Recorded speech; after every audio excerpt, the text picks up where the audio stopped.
Assalamualaikum guys, selamat datang ke SRTV. Video kali ini aku ingin berkongsi dengan kamu perkembangan terkini untuk Sabah FC, apa yang telah mereka lakukan. So ada dua benda yang ingin aku kongsikan pada kamu yang cukup penting lah untuk kita mengupdatekan diri kita mengenai sekali lagi perkembangan terkini untuk Sabah FC ni. Pada mulanya aku ingin membuat video mengenai perjalanan Sabah FC, match-match yang telah dilalui untuk pramusim ni.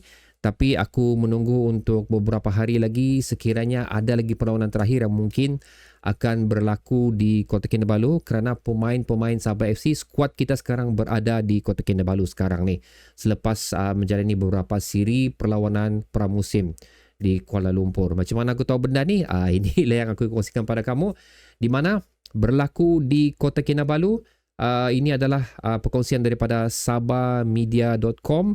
Satu perjanjian sponsor telah berjalan di antara Sabah FC dan Jetama Sdn Bhd sekali lagi akan menjadi sponsor untuk Sabah FC bagi musim 2025-2026 ni. Itu adalah perkongsian yang ingin aku, perkongsian pertama yang aku share dengan kamu, yang menyatakan sekali lagi Jetama akan terus menjadi penaja rasmi untuk Sabah FC. Di samping dengan itu, mereka juga akan menjadi penaja rasmi untuk air minuman pasukan Sabah FC, yang memperkenalkan jenama mereka sendiri itu daripada Jetama, iaitu tajuk minuman botol tu adalah Waik. Itu adalah perkataan lokal dusun lah. Kalau kita translate pergi bahasa Melayu, itu bermaksud air.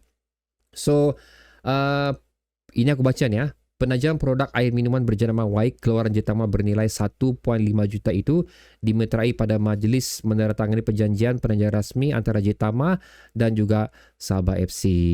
Itu adalah update terkini lah untuk sponsor Sabah FC. Kita sudah tahu Red One telah menjadi sponsor pertama untuk rakan strategik, dan seterusnya Jetama menjadi sponsor utama lah untuk Sabah FC pula. So ini, aku rasa ini adalah menyebabkan kenapa baju rasmi Sabah FC belum dikeluarkan lagi, kerana perlu finalize kerjasama di antara Sabah FC dan juga Jetama ni lah. So untuk mengekalkan Jetama selaku sponsor utama Sabah FC adalah merupakan satu, bagi aku, tindakan yang bagus juga. Good decision. Tapi apa yang aku risaukan di sini adalah jumlah tajian tersebutlah 1.5 juta.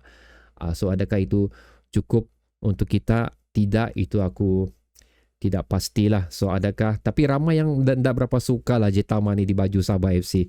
So even yang dari season lepas pun mereka katakan tak berapa cantik, mereka lagi prefer Sawi. Tapi apapun itu, tolak tepi lah. Apa yang penting di sini, kita masih lagi mempunyai sponsor untuk saingan Liga Super yang akan datang. Dan perkongsian seterusnya guys adalah mengenai saingan Liga Super. Okey.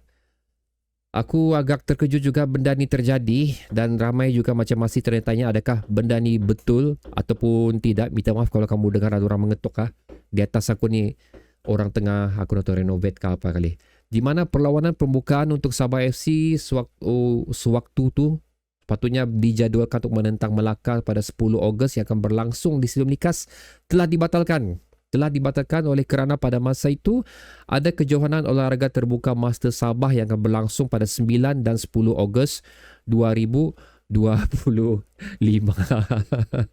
Jadi membuatkan perlawanan di antara Melaka FC dan juga Sabah FC, di mana ini telah dipersetujui oleh kedua-dua pihak, akan berlangsung pada 29 Ogos, iaitu di penghujung bulan Ogos ni, membuatkan perlawanan pertama Sabah FC di saingan Liga Super ni akan berlangsung pada 13 hari bulan nanti, di mana Sabah akan menentang Kuala Lumpur di perlawanan away. So kita sudah terlepas satu opportunity yang baiklah untuk membuka tirai menentang pasukan yang baru saja join Liga Super ni, yang bilang orang adalah merupakan langkah kanan untuk kita bagi memulakan kita punya tempo di saingan Liga Super ni, kerana aku menganggarkan kita boleh memenangi perlawanan ni. So untuk memulakan saingan Liga Super dengan kemenangan adalah merupakan satu benda yang cukup bagus untuk Sabah FC. Tapi unfortunately ianya tidak akan berlaku kerana kita akan bertemu Kuala Lumpur sekali lagi pada 13 Ogos yang akan berlangsung tidak lama lagi. Adalah merupakan bilang orang satu pembukaan yang cukup mendebarkan, especially untuk akulah, kerana aku tahu kalau dari segi head to head Sabah FC antara kedua-dua pasukan ni, ianya bukan merupakan satu perlawanan yang cukup mudah baik home ataupun away.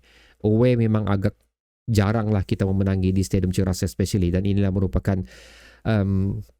perlawanan yang cukup getir untuk Sabah FC, dan ia bilang orang menggagalkan langkah kanan kita untuk pembukaan saingan Liga Super ini. Tapi walau macam mana pun aku masih mengharapkan perlawanan ini kita boleh mendapat yang apa yang kita inginkan, dan aku mengharapkan persediaan pramusim dapat membantulah untuk mencatatkan kemenangan pertama kita di saingan Liga Super.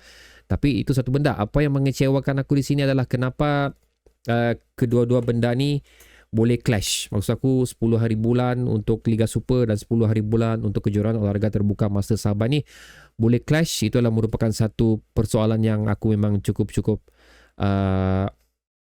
bilang orang mind blowing lah. Okay, so aku nak tahu di mana kepentingan kegunaan Stadium Liga sekarang ya. Adakah untuk saingan Liga Super?